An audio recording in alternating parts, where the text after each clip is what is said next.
સત્યનારાયણ કથા કહીએ સ્કંદ પુરાણ, સ્કંદ મહાપુરાણ પંચમાધ્યાય 33મા અધ્યાય.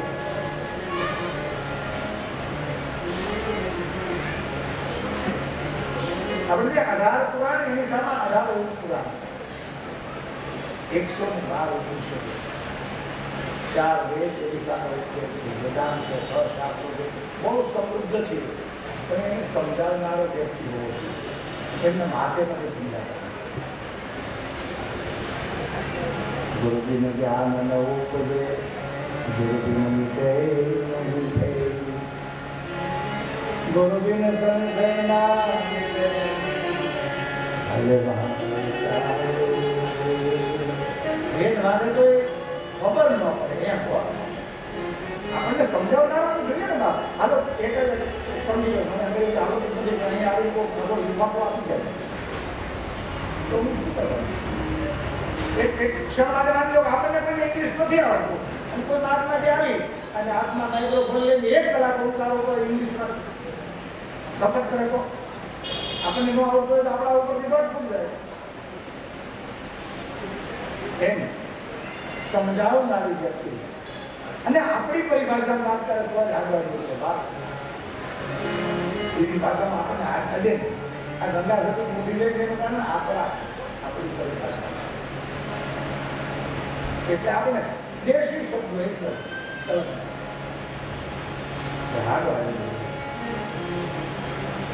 ઈશ્વર પ્રાપ્તિ માટે મક્કમતા હોવી જોઈએ. આ બધા શાસ્ત્રો એ કીધું છે ને કે આ માર્ગ વન વે છે, એક વખત આમાં ચલ્યા પછી પાછું પણ મક્કમ રહેજો. એની વાત ગંગા સતી એની દેશી ભાષામાં એ ભાઈ મેરું રે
નક્કી થઈ ગયું હાથ જવાનું પછી તમે એવું કરો તો શું કરે? સોય મારા હરિજનના પ્રમાણ એ જેટલા આંકવો લઈ ગયા ને એ એટલા નક્કી કર્યા પછી ફાસ ઉપર મુશ્કેલી તો આવવાની. લાઈટના બે છે, ધ્રુવ અને ધ્રુવ, નેગેટિવ ને પોઝિટિવ. ટેસ્ટ પર તમે હટાડો ને તો સાચો સેવો હોય એમાં બતાવે, અર્થિકમાં નથી. એમ સાચા રસ્તે ચડો ને એટલે મુશ્કેલી તો આવો એવી તૈયારી હોય એને રસ્તે પગલા દે. ભૂખે મારું ભણ સુવાળું, તનકી મારું છાલ, એટલું કરી ન મળે તો પછી કરી દો. કસોટી તો કરવાનું છે. હમણાં મને કોઈ કહેતું આ શેલી આ પ્રકરણની મેં વાર્તા સાંભળી ને નટુભાઈ, તો એમાં એમ કીધું છેલ્લે સંગાવતી આવીને જયારે પેટમાં કદાચ મારવા ભગવાન હાથ પૂરો રહેવા દે પાપ માગ હું આપું એ ભાઈ મને કે પછી સરકાર છે ને સરકારને એક વાત એમ લાગ્યું છે કે એને કીધું હવે કલજુગ આવશે કોઈની પરીક્ષા ન કરતા એટલે મેં કીધું વગર પરીક્ષા પાસ કરી દે એમ વિના એક્ઝામ આવું ખોટું જોડી દે પરીક્ષા ન દેવી પડે ને એક્ઝામ देना नहीं चाहता इसलिए ऐसा बोलते हैं वगैरह एग्जाम में वगैरह परीक्षा नहीं भगवान હોય જ નહીં આ રસ્તે એક્ઝામ દેવી જ પડે જાહેરમાં અને એ તૈયારી સાથે ફના થવાનું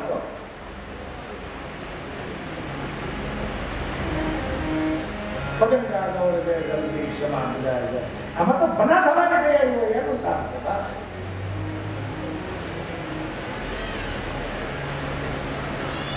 પ્રભુ પ્રેમીઓ ભોલા મજા દૂર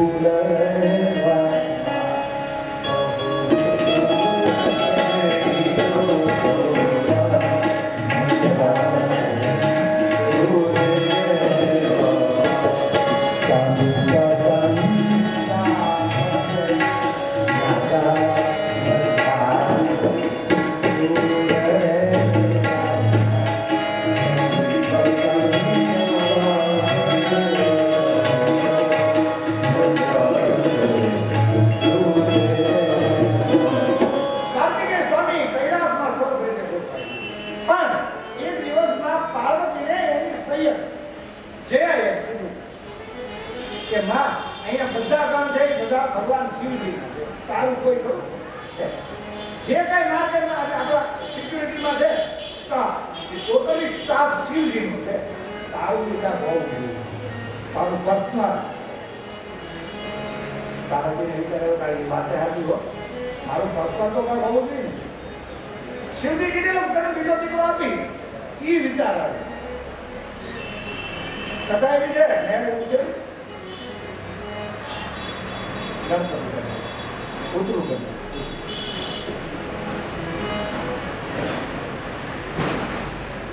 શરીરનો મેળ ઉતારી દેવી નહીં ઉતરું તૈયાર કર્યું અને ગણપતિ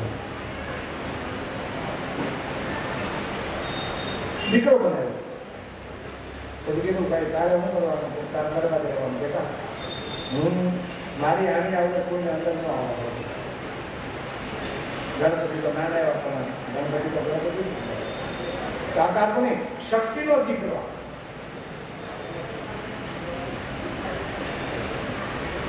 ગણપતિ તૈયાર ગેટ ઉપર ગોઠવાઈ ગયો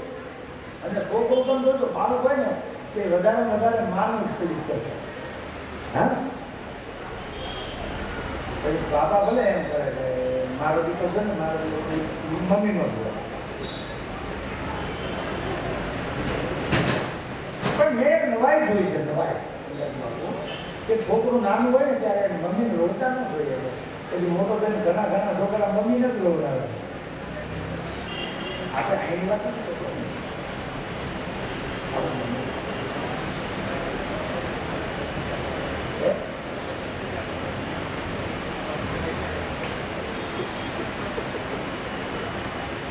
બાળક તમે જોજો વધારે માને પ્રેમ